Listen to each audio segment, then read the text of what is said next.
All right, so a banger of a start from Richard right there. I'll say this, as great as that was, and that was great, not as great as Ranger Suarez start. This guy, he is, guys, 9 games in a row he's won. He's 9-0. Yeah. He's getting an ERA below 1.5. He had 10 strikeouts last night. He dominated. You know what I would refer to last night as? And of course, you can weigh in on last night at 215-592-9494. I would refer to it as a very satisfying win. Very satisfying. It was just a quality baseball game by a great baseball team. You got great starting pitching. You got, it wasn't a game where you had, 10 runs scored. But you got a Bryce bomb. You had a Bryce Harper home run. You had a couple RBI singles or one a double. It was just, you got a lot of people at the stadium. I should call it a ballpark. Stadium was the Vet. It's a ballpark. You're facing the World Series champs. Yes. The whole thing. You had good weather.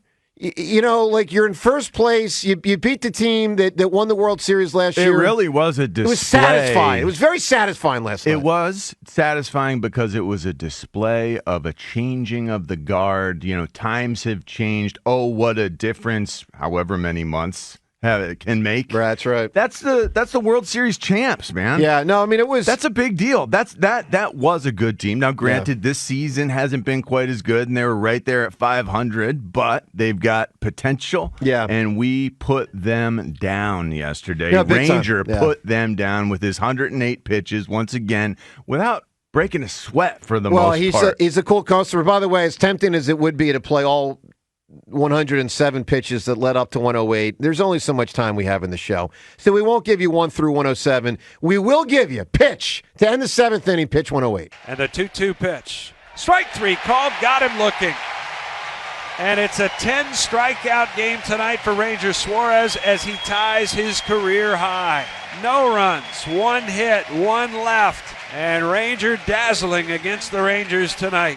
James, I know you're pumped up. So for those that missed it, Seltzers just did the strikeout thing like an ump. I did a fist bump. I called the out. I did it last night too. Yeah, I just went one of those right there. Was there volume in there? Because we can't hear.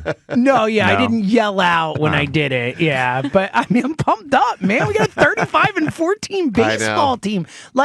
I always, how big a baseball fan I am. I always watch seasons, and I remember 2011 so well. And I was like 20, I was just about to turn 30, right in there. So I was getting married. I pay attention. I went on my honeymoon that season. I was locked in, but I always wanted to have an all-time great team that I could watch start to finish, 162, be a part of. And it's we're in that right now, man.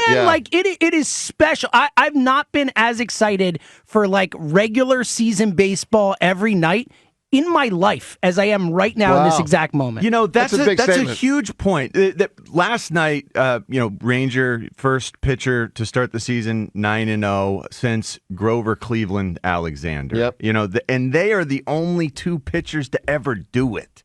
They're alone in history. This is rare air, and this is just hold on to your hats, Philadelphia, because this is that summer.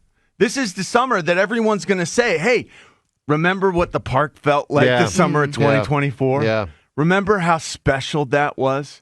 I don't want to get ahead of myself. I feel the pull right now to get ahead of myself. Let's just set it at this summer is going to be incredible.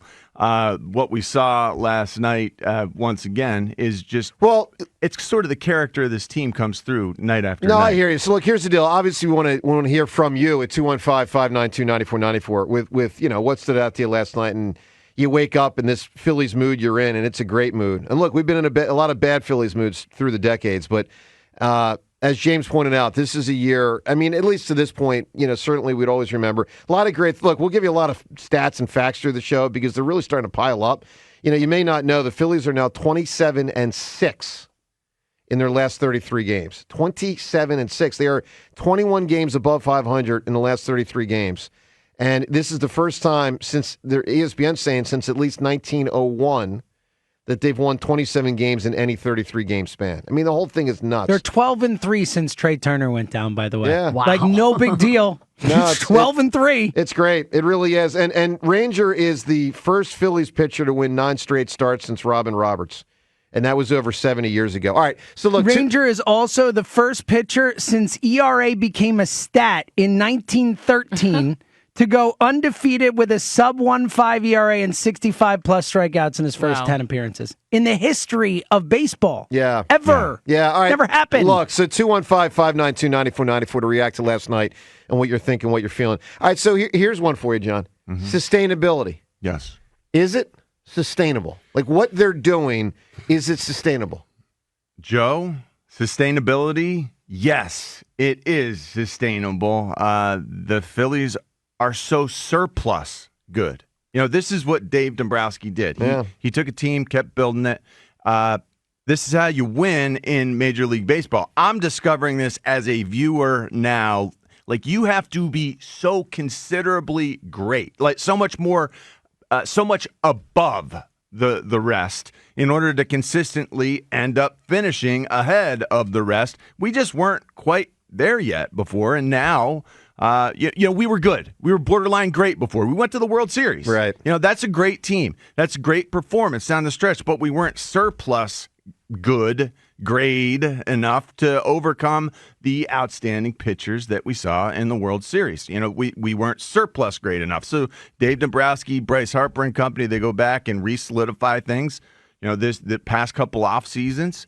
And now this past offseason, it's really been continuity has been made a part of this team's greatness. You know, re-signing Aaron Nola, the continuity, it helps. It works. We're even better now. It feels like we're improving every day because these players that they've decided to, you know, keep continuity with, they take it personally. And it feels like, you know, from the 1,000-foot view that everything's working out impeccably. Well, yeah, it is. They jump to these early leads. You know, there's now a pattern. Jump to early leads. The players got sick of waiting around. Like, just score early. Everything sort of becomes easier from that point. The two-strike approach, it's like impeccable when you look at it from the micro. The pitching, the starters, the relievers, they've like blasted into orbit. But I loved last night during Bryce's postgame interview, Tom McCarthy brought a word into that interview: rhythm. This team is a different rhythm than Phillies teams in the past. You know, fight, scratch, and bite for everything. Don't quit. That's consistent. But, you know, we'll jump to an early lead now, and it you know, if we don't, it doesn't matter because we're not going to fail anyway. The rhythm is jump and take big chunks and, you know, believe. Like we sit there and you just said believe. It's man. It's confidence. And even if you don't get to that early lead, like I said, like these guys know that the young guys in the lineup, whoever it may be that night, someone will ignite and provide the spark that we need. It's a different rhythm than in the past. Yeah. Just hang on to your hats, like I said. Yeah. This summer is going to be one for the record books and one for the memories. Yep. And I for one, want to be sure I remember every ounce I can. I like that. Look, we'll take your calls at 215-592-9494. And what stood out to you from last night? You know, another packed ballpark. I'll say, is it sustainable? Yeah. Yeah, I mean, look. Time will tell, right? Ultimately, we'll see. We'll see if they win the World Series. We'll see how far they get. Obviously, the playoffs are typically not easy, and you're going to face the best teams. You're going to have to, you know, probably beat 3 of them in different rounds.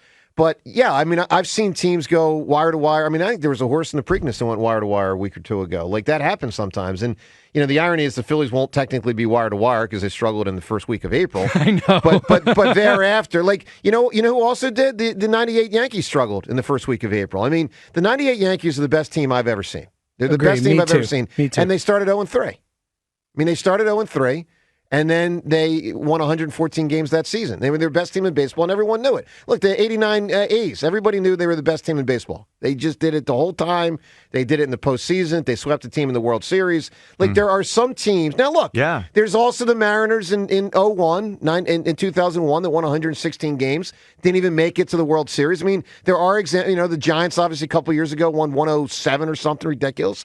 So Braves last year won 104. Yeah.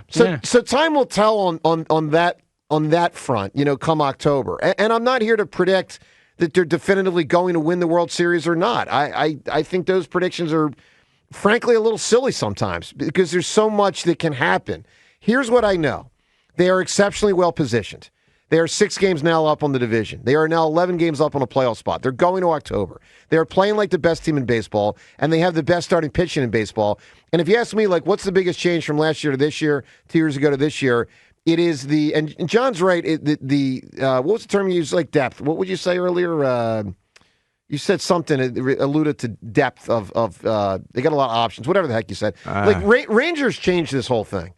Bohm has added to it. Stott has added to it. But Ranger's the main difference. I mean, Ranger Suarez was a 3 who's pitching not like a 1. He's pitching like a 1 plus. Pitching like a clear Cy Young winner. James, he's pitching like Sandy Koufax. He's pitching like he's right now on pace for the greatest season in the history of pitching. Right. So, yeah. Right. Exactly. All right. Look, your phone calls and your thoughts, 215-592-9494. A beautiful time to be a Phillies fan. We'll take your calls on that. We'll get to the Sixers, do some Eagle stuff as well. Yes, John. Bryce is starting to get hot. Well, yeah, he's up to 11 everything homers we've done to this point. Trey Turner is the guy whose numbers look the best on our whole team. He hasn't even been playing, and our best player is just now starting to play like our best player. And by the way, Kyle Schwarber, June's coming up. No, well, that's right. Think about where this team's headed. I forgot about that. It's pretty exciting. Oh, I didn't. I didn't. All June right. Schwarber on the way. All right, Joe Cameron, John Ritchie, 215-592-9494. Heavy on the Phils today. Your thoughts on 94 WIP.